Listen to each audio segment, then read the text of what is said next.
네, 기초과정 네 번째 시간은 개업공인중개사의 고용인 그리고 업무의 범위, 중개사무소와 관련된 기초이론들 정리해 보겠습니다.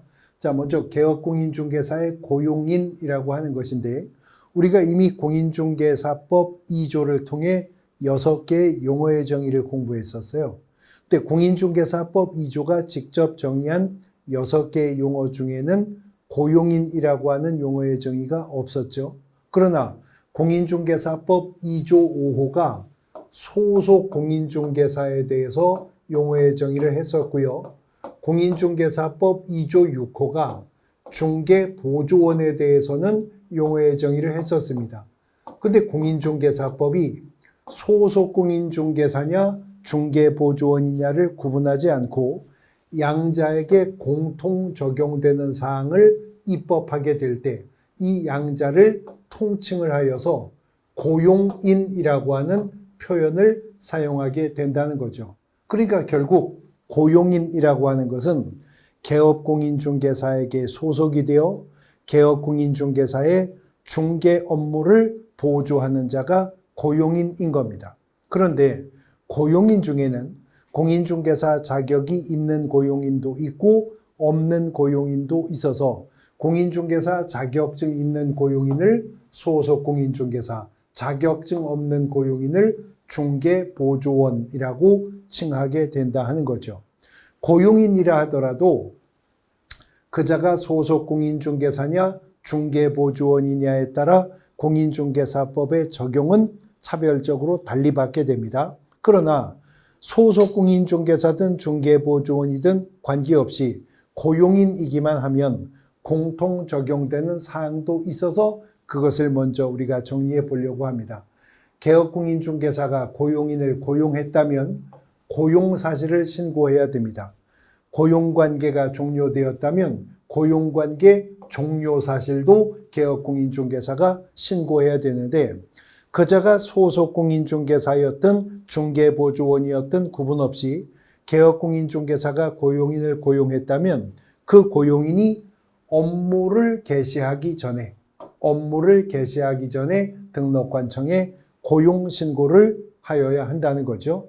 물론 업무 개시하기 전 교육을 받도록 해야 될 건데 무슨 교육을 받도록 할 것이냐에 가면 이제 달라집니다. 소속 공인중개사는 실무교육 받도록 해야 하고요. 중개보조원은 직무교육 받도록 해야 될 거예요. 그러나 어쨌거나 교육을 받도록 한 후 업무 개시 전에 개업공인중개사가 고용인 고용한 사실을 신고하도록 합니다. 그리고 그렇게 해서 고용신고한 개업공인중개사의 고용인이 고용관계가 종료가 되면 종료된 날로부터 10일 이내에 개업공인중개사가 고용관계 종료 신고를 합니다. 고용관계 종료 원인이 해직이든 아니면 사표 써서 스스로 퇴임을 했든 관계없이 고용관계 종료 원인과 관계없이 종료일로부터 10일 이내에는 고용관계 종료 신고를 해야 됩니다. 이런 고용인과 관련해서 공인중개사법 15조가요. 소속 공인중개사 및 중개보조원의 업무상 행위는 그를 고용한 개업공인중개사 행위로 본다라고 규정하고 있습니다. 이 고용인이 한 업무상 행위에 대해서 그렇답니다. 즉 직무 관련성 있는 행위여야 개업공인중개사가 책임을 지는데 그 개업공인중개사의 소속 공인중개사 및 중개보조원 고용인의 업무상 행위는 그를 고용한 개업공인중개사의 행위로 본다. 간주가 된다는 거죠. 그래서 개업공인중개사는 고용인이 한 직무 관련성 있는 행위에 대해서 법적 책임을 지는데 민사 책임은 어떻게 지고 형사 책임은 어떻게 질 것이며 행정상의 책임은 어떻게 질 것인지 구체적인 민, 형, 행정상의 책임 관계에 관한 부분들은 이제 기본 이론 과정에서 우리가 자세하게 공부하게 될 겁니다. 단 2023년 개정을 통해서 두 가지 추가된 내용이 있어서 여기서 우리가 짚어보고 하는데 그전까지만 해도 개업공인중개사가 고용인을 고용할 거냐 말 거냐 어떤 고용인을 고용할 것이냐 몇 명을 고용할 것이냐에 대한 제한이 없었습니다. 그런데 2023년 개정을 통해서 소속 공인중개사는 고용 가능 인원에 대한 제한이 여전히 없지만 중개보조원 고용 가능 인원은 제한이 생겼어요. 그래서 개업공인중개사는 개업공인중개사와 소속공인중개사를 합한 수에 5배를 초과해서 중개보조원을 고용할 수 없도록 합니다. 그러니까 개인인 개업공인중개사가 소속공인중개사를 1명 고용했다면 개업공인중개사와 소속공인중개사를 합하면 2명이죠. 거기에 5배면 10명이죠. 중개보조원은 10명까지만 고용 가능하게 된다는 거죠. 이런 중개보조원 채용 상한 규정을 위반하여 중개보조원을 고용하면 개업공인중개사는 1년 이하의 징역 또는 1,000만 원 이하의 벌금형의 대상이 될 뿐만 아니라 절대적 등록 취소 사유에도 속합니다. 반드시 등록이 취소가 되게 될 겁니다. 또 소속 공인중개사는 공인중개사 자격증이 있는 자이기 때문에 이미 용어의 정의에서 업무를 수행도 할 수 있다고 했죠. 근데 중개보조원은 업무 수행은커녕 개업공인중개사의 업무 보조도 현장 안내 및 일반 서무 등의 어떤 업무? 단순한 업무만 보조할 수가 있다고 했어요. 그러나 단순한 업무만 보조할 수 있다 하더라도 현장 안내 등을 할 때 중개보조원은 의뢰인에게 미리 자기가 중개보조원이라는 사실을 고지해야 할 신분고지 의무를 또 23년 개정을 통해 신설했습니다. 이런 중개보조원의 신분고지 의무를 위반하면 중개보조원뿐만 아니라 고용한 개업공인중개사에게도 각각 500만 원 이하의 과태료를 부과할 수 있도록 개정된 부분이 있다는 것도 기초과정이지만 기억하고 계셔야 되겠습니다. 개업공인중개사의 고용인에 관한 부분을 보셨고요. 이제 업무 범위에 관한 부분입니다. 공인중개사법에서 업무 범위를 논하게 된다면 3갈래입니다. 업무 지역의 범위, 중개대상물의 범위, 그리고 마지막으로 겸업 허용의 범위, 이렇게 3가지인데요.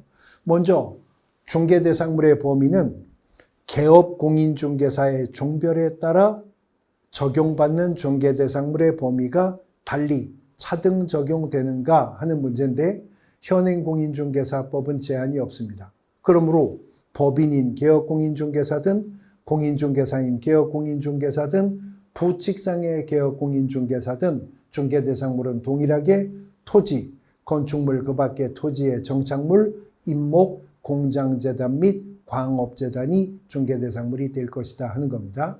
그 다음 2번째는 업무의 지역적 범위. 이 말은 개업공인중개사가 중개사무소를 기준으로 어디에 위치한 중개대상물까지 중개가 가능한가 하는 부분인데요.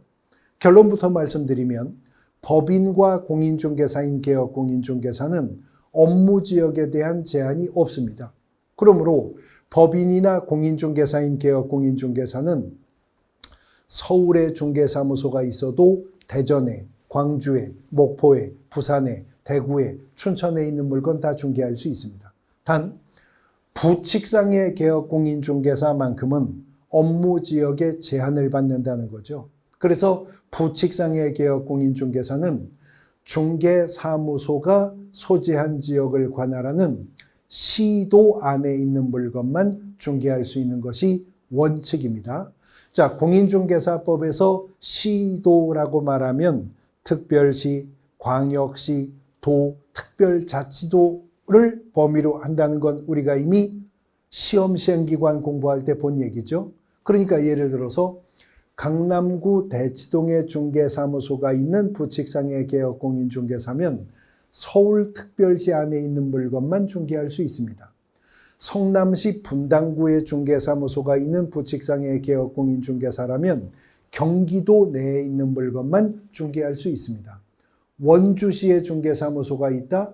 그 부칙상의 개업공인중개사는 강원도 내에 있는 물건만 중개할 수 있는 것이 원칙입니다. 단 부칙상의 개업공인중개사가 부동산 거래 정보망이라고 하는 것에 가입을 하고, 부동산 거래 정보망이 무엇인지는 뒤에서 공부하실 건데요. 컴퓨터 운영 프로그램이라고 생각하시면 돼요. 부동산 거래 정보망을 통해 검색할 수 있는 물건이었다면 비록 사무소 소재지 시도 외에 있는 물건이라 하더라도 그 물건 중개가 가능해지는 예외는 인정이 된다. 아까 강남구 대치동에 중개사무소가 있는 부칙상의 개업공인중개사는 서울특별시 안에 있는 물건만 중개 가능하다고 했죠. 가까이 분당에, 파주에, 구리에, 남양주에 있는 물건도 손댈 수가 없습니다. 거긴 경기도 땅이니까요. 그런데 이자가 부동산 거래 정보망에 가입하고 정보망을 통해 검색해 보니까 부산광역시 동래구 아파트가 매물로 떠 있더라. 그러면 정보망으로 검색 가능했기 때문에 그 물건은 중개할 수가 있게 될 것이다 하는 거죠. 법인이나 공인중개사인 개업공인중개사는 업무 지역에 제한이 없으니 업무 지역 범위를 위반할래야 할 수가 없겠죠. 그러므로 어떤 특정한 개업공인중개사가 업무 지역 범위 위반으로 적발되었다. 필시 그 개업공인중개사의 종별은 뭐겠어요? 부칙상의 개업공인중개사가 될 것이다 라고 하는 겁니다. 이제 마지막으로 업무 범위는 개업공인중개사가 중기업 외에 뭘 더 할 수 있느냐, 겸업 허용에 관한 문제인데, 개업공인중개사의 겸업 허용과 관련해서는 개업공인중개사가 법인인가 개인인가로 구분이 됩니다. 그래서 개인인 개업공인중개사, 즉 공인중개사인 개업공인중개사나 부칙상의 개업공인중개사는 겸업 제한 규정이 공인중개사법에 없어요. 그러니까 개인인 개업공인중개사라면 중기업을 영위하면서 어떤 직종의 업무든 관련 법에 저촉이 없고 중기업과 겸업이 가능하다면 자유롭게 겸업할 수가 있다는 거죠. 그런데 법인인 개업공인중개사는 얘기가 달라지는 것이, 법인이 법인인 개업공인중개사가 되려면 확보했어야 할 5가지 등록의 기준을 우리가 익히 공부한 적이 있죠. 그 중에 공인중개사법 14조에 규정된 업무만 수행할 목적으로 설립될 것이라고 하는 등록의 기준이 있었던 겁니다. 그러므로 14조가 허용해 준 업무만 법인인 개업공인중개사는 중기업 외에도 겸하여 수행할 수 있는데, 공인중개사법 14조가요, 중기업 외에 할 수 있는 업무를 14조 1항 규정과 2항 규정을 통해서 6가지 추가적으로 허용합니다. 상자가 빠졌는데, 첫 번째, 상업용 건축물 및 주택의 임대관리 등의 부동산 관리 대행하는 업무는 법인인 개업공인중개사도 중기업 외에 할 수가 있습니다. 두 번째는 부동산의 이용 개발 및 거래에 관한 상담, 다시 말해 부동산 컨설팅 업무 법인인 개업공인중개사가 중기업 외에 할 수 있습니다. 단 컨설팅은 부동산 컨설팅만 가능합니다. 법인인 개업공인중개사가 주식 투자 상담한다, 진학 진로 상담한다, 입시 상담한다, 아니면 취업 상담한다, 안 됩니다. 부동산, 토지나 건물의 최유효 이용 방안이라든가 뭐 신축 아니면 리모델링, 이런 부동산 컨설팅만 할 수 있습니다. 컨설팅은요. 그 다음 세 번째는 개업공인중개사를 대상으로 한 중기업의 경영기법 및 경영정보 제공, 우리가 경영기법, 경영정보 제공하는 것을 프랜차이즈 한다고 하죠.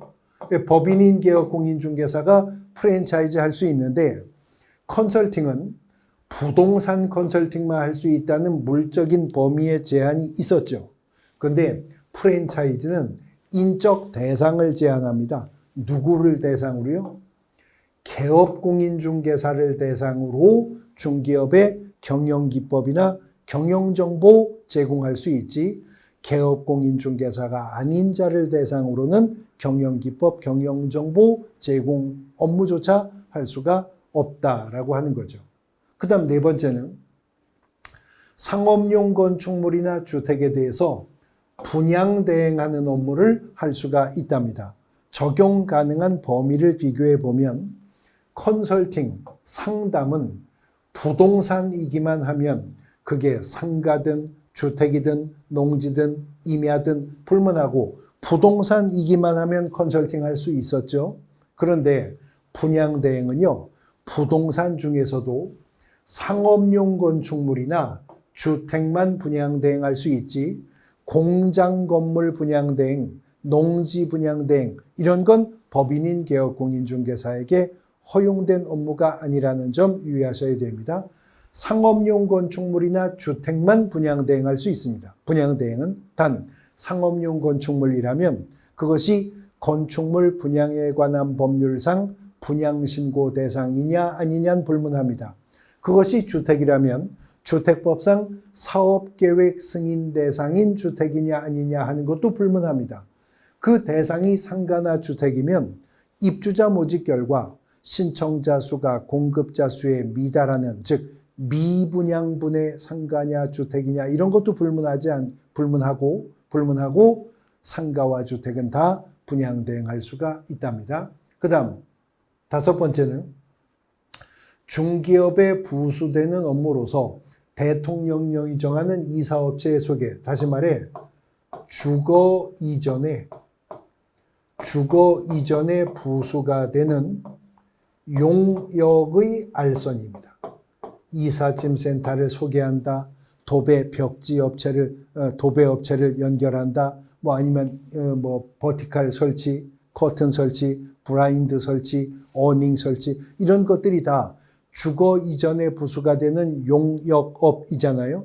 그런데 14조가 주거 이전에 부수가 되는 용역업을 할 수 있다고 말한 게 아니라 용역을 알선할 수 있다는 거지 용역을 제공할 수 있다고 한 게 아닙니다. 그러니까 법인인 개업공인중개사가 이삿짐센터를 운영할 수 있다는 게 아니고 도배벽지 장판 설치 업체를 운영할 수 있다는 게 아니고 의뢰인이 요청하면 도배업체 소개할 수 있고 장판, 벽지, 도배업체 연결할 수 있고 이삿짐센터 소개해 줄 수 있다 그 말입니다.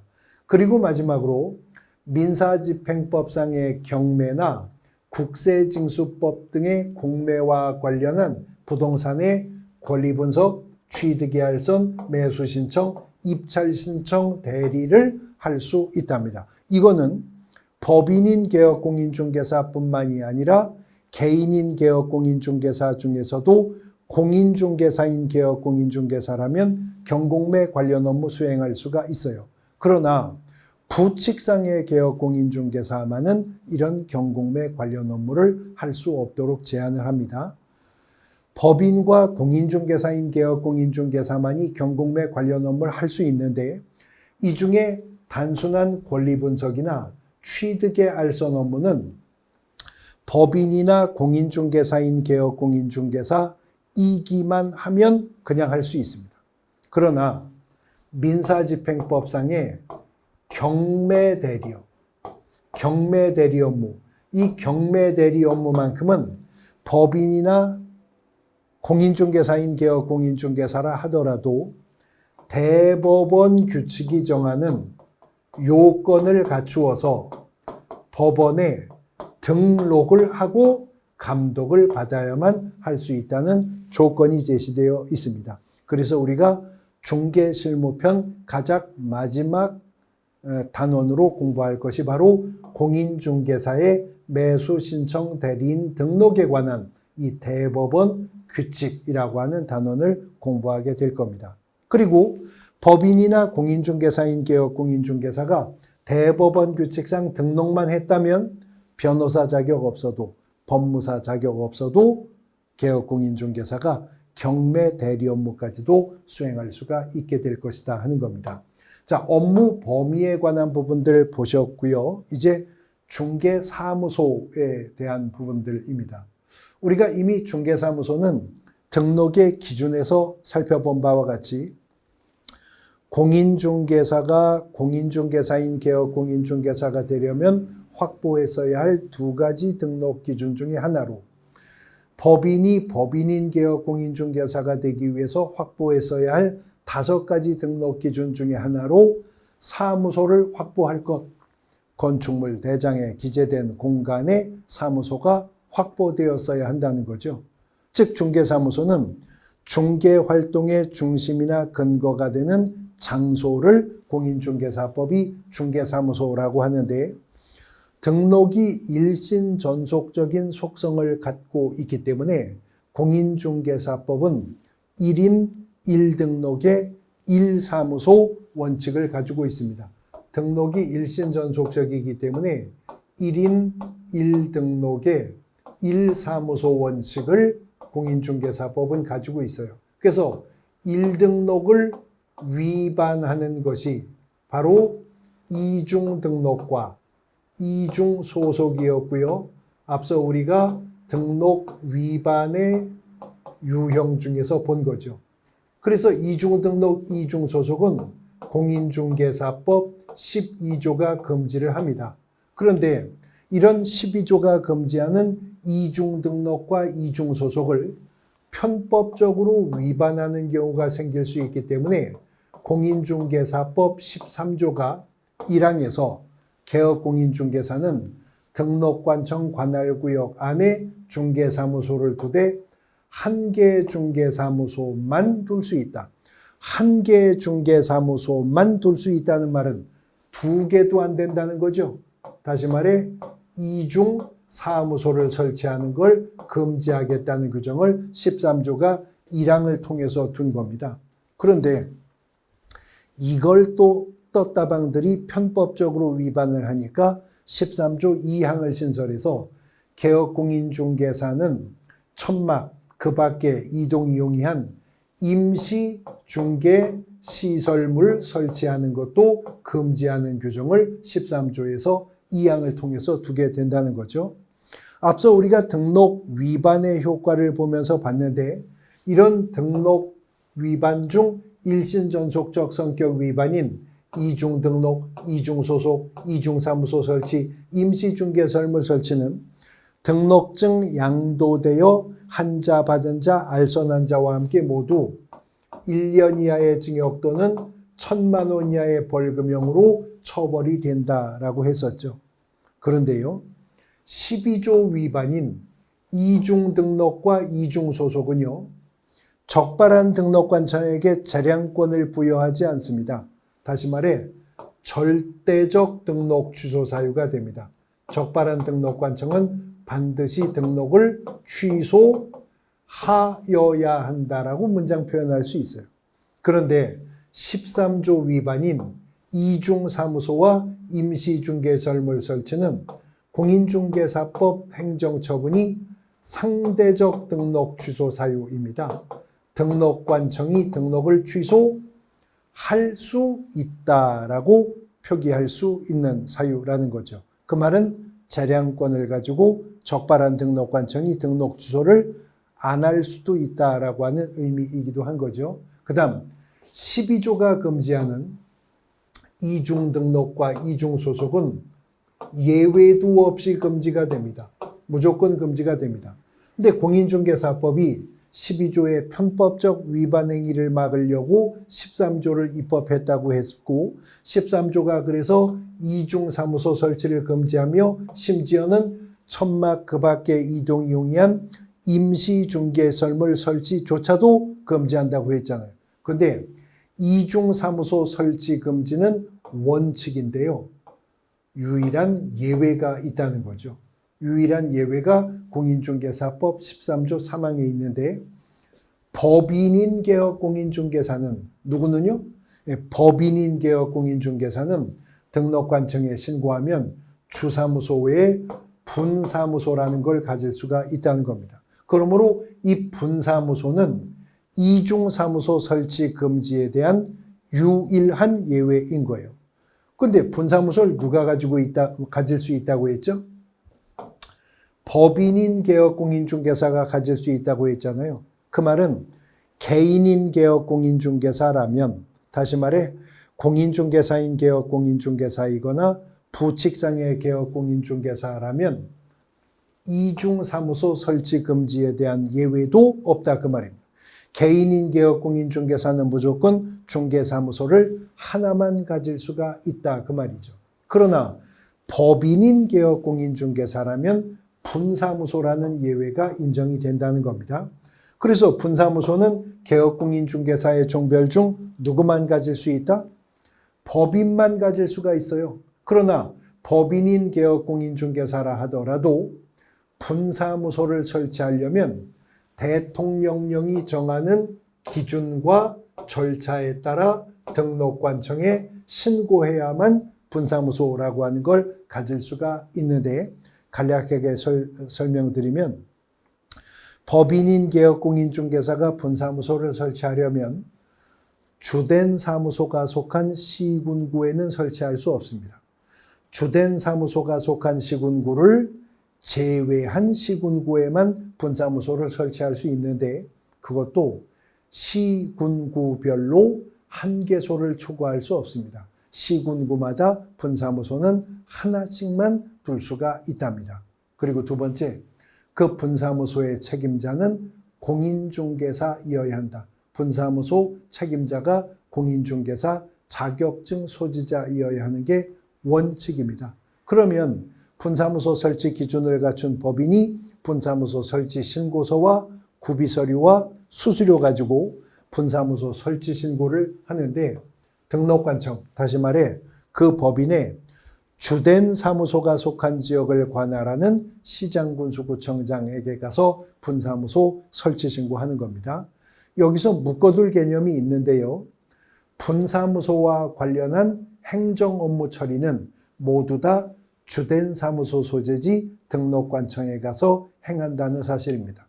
그래서 분사무소는 설치 신고도 그렇지만 이전 신고도, 심지어 뒤에서 배우게 될 인장 등록도 다 주된 사무소 소재지 시장군수구청장, 그 법인의 등록관청에 가서 행정 업무를 처리한다라고 보시면 됩니다. 자, 이런 분사무소는 이중사무소 설치 금지의 유일한 예외이지만 개업공인중개사 중에서 오직 누구에게만 예외를 인정한다고 했었죠? 법인인 개업공인중개사에게만 예외를 인정하지, 개인에게는 이중사무소 설치 예외를 인정하지 않는다고 했습니다. 그런데 거꾸로의 개념으로 여러 명의 개업공인중개사들이 하나의 사무소를 공동 사용하는 것은 인정합니다. 이른바 사무소의 공동 사용인데, 개업공인중개사가 종별이 무엇이든 관계없이 업무의 효율적 수행을 위해서라면 꼭 동종의 개업공인중개사가 아니라 하더라도 다른 개업공인중개사와 중개사무소를 공동으로 사용할 수는 있다라고 하는 거죠. 단 사무소 공동 사용의 세부적인 제한이 딱 두 가지가 있는데, 업무정지 처분을 받은 개업공인중개사가 업무정지 기간 중에 다른 개업공인중개사가 자신의 사무소로 이전에 들어올 수 있도록 조치해 줄 수는 없고요. 업무정지 처분을 받은 개업공인중개사가 업무정지 기간 중인데 다른 개업공인중개사의 사무소로 이전해 갈 수는 없다. 그러니까 업무정지 중인 자는 기간 중에 타인을 들어오게 할 수도 없고, 사무소 이전으로 업무정지 중인 개업공인중개사는 업무정지 기간 중에 다른 개업공인중개사 사무소로 이전해 가려 해도 안 된다. 그것만 아니면 개업공인중개사의 종별도 제한 없고 구성 원수의 제한도 없이 개업공인중개사들은 하나의 사무소를 공동으로 사용할 수가 있게 될 것이다 하는 겁니다. 자, 다음은 중개사무소의 명칭입니다. 공인중개사법 18조의 근거 규정이 있는데, 공인중개사법 18조는요 1항과 2항으로 조문을 구분해서 1항은 개업공인중개사는, 2항은 개업공인중개사가 아닌 자는 이라고 출발합니다. 그래서 18조 1항은 개업공인중개사는 중개사무소의 명칭에 공인중개사 사무소 또는 부동산중개라는 문자를 사용하여야 할 의무를 규정했습니다. 그리고 18조 2항은 개업공인중개사가 아닌 자에게 하는 말인데, 개업공인중개사가 아닌 자라면 공인중개사 사무소나 부동산 중개는 물론이고 이와 유사한 명칭, 비스무리한 명칭조차도 쓰면 안 된다고 규정하고 있어요. 18조가 1항은 개업공인중개사 들으라고 하는 말이고 2항은 개업공인중개사 아닌 자 들으라고 하는 말인데, 쓰라고 했는데 안 쓴 거나 쓰면 안 된다고 했는데 쓴 거나 공인중개사법 위반이기는 매 한 가지죠.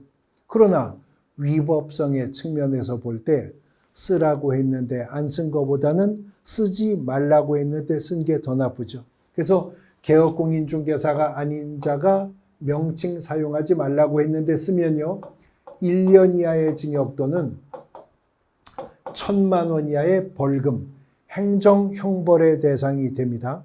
그런데 개업공인중개사 사용해야 된다고 했는데 안 하는 경우 있겠죠. 요거는 100만 원 이하의 과태료 처분 사유의 규정이 있습니다.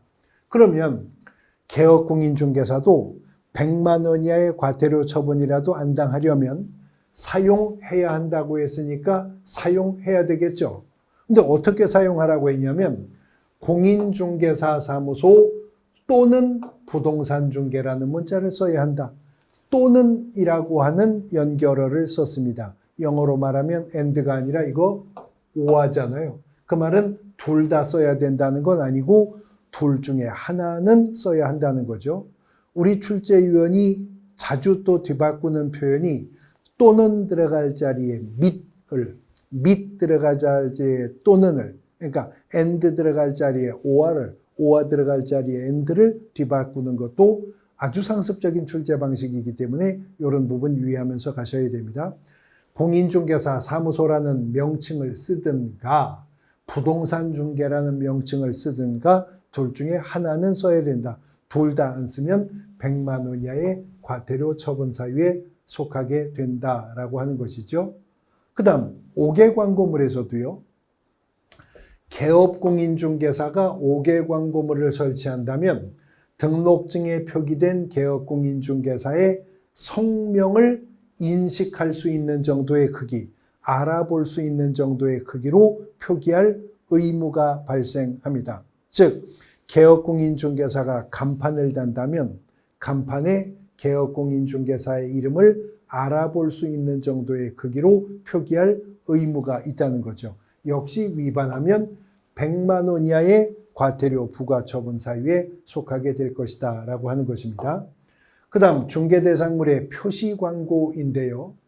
앞서 명칭 사용과 마찬가지로 중개대상물에 대한 표시광고에 대해서는 개업공인중개사가 중개대상물에 대해서 표시광고할 때는 일정한 사항을 명시하여서 표시광고해야 되고, 개업공인중개사가 아닌 자는 중개대상물에 대해서 표시광고를 하면 안 된다고 규정을 하고 있어요.